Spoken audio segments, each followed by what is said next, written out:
Hi, happy Mother's Day to all mothers out there, women, expecting mothers, single ladies, because I know you will one day become a mother. So I celebrate all mothers out there.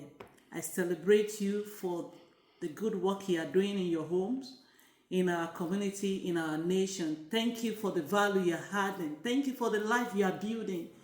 And thank you for the life you are nurturing. You give so much, you pour so much, you show up even when you are practically empty. I celebrate you. Thank you for your hard work. Thank you for your commitment to your family. And I want to take this moment to celebrate you and to remind you of the fact that you are not just a caregiver. You are a soul that needs rest. You are a soul that needs to be nourished. You are a soul that needs to be re-energized. Because a re-energized woman is a powerful woman. So I celebrate you. Take a time today. Take some time out today to celebrate yourself. Take a pause. Reflect over the journey, over the life you have imparted, over the life that came through you, and pause and take a rest. So happy Mother's Day to you all once again. But before I go, I just want to talk to us on some practical steps. Probably you have heard this before in seminar and conferences, but I just want to remind us of some points again. And just let's discuss. At the end of this video, you can add comments. We are in this together to impact each other. My height may be going this way because I don't want to speak out of point. I want to be focused, so I'll be leveraging on my laptop. So, I want to talk about practical way women can pause and re-energize. As I said earlier, a re-energized woman is a powerful woman, is a focused woman, is a productive woman. So I want to talk about some practical ways. And one thing I do, which probably some of you do as well, or most of us do, is to create time for yourself. Every day, create time for yourself. I recommend 30 minutes. If you have that bandwidth, you can do more than that. You can do that, but not minimum of 15 minutes for yourself alone. And I encourage you to do what you think you like the most in that time. Is it taking a walk, watching a movie, reading a book, whatever that make you feel re-energized is what I think is necessary to do at that time. You want to go out, you want to eat out. I've heard a couple of women say they re-energize when they window shop. So whatever works for you, that gives you strength, that make you feel re-energized, do it. How frequent you want to do this also depends on your schedule. I know how difficult it is for women to take out this time or to incorporate this time into their schedule. But I want to encourage you that it is important to do that daily. If you have a very tight schedule and it doesn't seem visible daily, what about every other day? What about twice a week? You need this time to pause, to re-energize. And another point I want you to talk about is enjoy a slow moment daily. It could be to sip a coffee, tea without multitasking. Just sip, breathe, and relax. This is a slow moment. It's a time you are not multitasking. You are just doing one thing at a time. You are just sipping a cup of tea.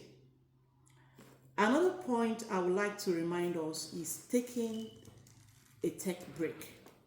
A tech break means doing away with your phones, whatever that keep you on the social media. You need to take a tech break. Taking a tech break means going out of social media, even your phone, keeping your phone somewhere, not having access to devices for either 30 minutes daily, 1 hour daily, or 1 hour weekly. I had a friend that she does that once in a week. A day that is no phone, no call, no text message, no social media. I think this helps us to refocus. Personally, I do this a lot, and it helped me to refocus and concentrate on important things. And sometimes I have to even uninstall some app on my phone, like Facebook, Instagram, for a period of time, especially probably when I'm preparing for an exam or something that needs focus. So taking a tech break is also important. It's a way to re-energize as a woman. And another thing I think we also need as women, I know you have heard this, exercising, taking a walk in the nature is one way. Whatever works for you, whatever, it could be indoor working, whatever you think works for you. For me personally, I like taking a walk in the nature. I like going out, take a walk, even if it's 30 minutes, early morning or late in the evening.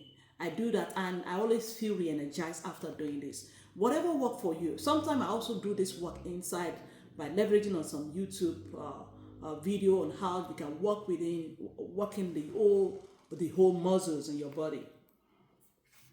So a mini home spa moment is also good. You don't want to go to spa, you don't want to spend so much, you can do this at home. If you have grown up ladies, they can help you do that. If you relax, if your husband can do it, why not? And another thing I want us to know is practice breathing in and mindfulness. I started doing this a couple of months back and I've seen the difference. Taking a deep breath and mindfulness. Mindfulness, be mindful of the air you breathe in, be mindful of your environment. There are different videos online you can leverage to do this, but you can also incorporate it into your time. So another point I would like to talk about is creating that quiet time for yourself as woman. It could be in the morning, it could be in the evening, and it could be as little as 10 minutes, 15 minutes. I need this quiet time is very important. It could be a time you pray. It could be a time you meditate, you journal, or you just sit down in a quiet place before you begin or you end your day. So whatever works for your schedule, it is important to incorporate this time. And even as Christian, it's always good to incorporate this quiet time. It should be a time when we pray to God, when you have a communication with God, when you have a relationship with God, you communicate with your maker. It could be in the morning, it could be in the evening. Whatever time works for you, it's important you incorporate it into your daily routine. This one is not a matter of weekly. As far as God gives you life every day, it's important to communicate with your maker every day. And this other point I want to talk about is know when to say no. As woman, it's not everything you say yes to. There are things you have to say no to it. You don't have the capability to do it. You don't have the energy to do it. You need to say no. If anything goes wrong, it will fall back on your children or your family. So know when to say no. Protect your energy by declining non-urgent requests. Requests that are not urgent, you need to say no to it. Let it wait. You take things one step at a time. Just the way you take life one step at a time. It's not everything you say yes to. I know most women, we are guilty of this, but I'm just reminding us, I'm encouraging us. Sometimes I'm guilty of this as well. I could multitask on like 5 things at the same time. Sometimes I was like, how did he jump to this? How did he move from this to this? I know our women are wired, are created. We have that nature in us to multitask. But please, it's time for us to start telling ourselves, knowing when to decline, to say no. Knowing when to say no. I need to just focus on one thing at a time. Kudos to our men. They are created. They have that nature of focusing on one thing at a time. The women, we can do 5 things at a time. You are cooking, you are watching, you are thinking about laundry, you are thinking about your work or your school assignment, you are thinking about the kids' the food they will take to the school the next day. So know when to say no to non-urgent requests, especially non-urgent requests. Know when to say no to multitasking. Try to focus on one thing at a time. So another thing I want to talk about, which I know sometimes I'm guilty of that as well. Ask for help. Ask for help without guilty. You need to ask for help without guilty. You have a friend you can call on. You ask for your husband, even your children. Ask them. As soon as they get to the age, you can give them some little tasks at home. Encourage them to do it. Remember, a re-energized woman is a powerful woman.